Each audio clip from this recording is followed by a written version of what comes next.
Skôr než zverejníš inzerát na predaj svojej nehnuteľnosti, pozri si toto video. Byt sa dá predať aj do 2 týždňov od zverejnenia inzerátu. Dôležité je však nastaviť správne cenu a ešte dôležitejšie je správne načasovanie zverejnenia ponuky. Ako na to, aby si neprerobil, poviem ti konkrétny prípad z praxe. Klientka žijúca v zahraničí dlhodobo prenajímala byt v Košiciach a nakoniec sa ho rozhodla predať. Mala jasnú predstavu o cene a neprepúšťala absolútne žiaden kompromis.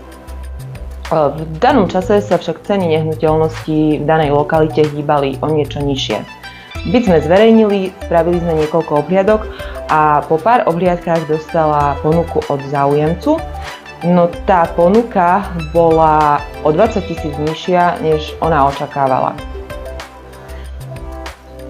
Preto sme byt z ponuky na čas stiahli. Počas tohto obdobia sme intenzívne sledovali vývoj cien na trhu v danej lokalite. Nastala chvíľa, keď v danej lokalite bolo málo nehnuteľností v ponuke a ceny sa začali približovať k predstave našej klientky.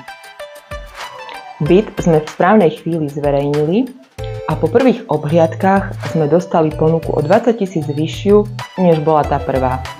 Nehnuteľnosť bola do týždňa zarezervovaná.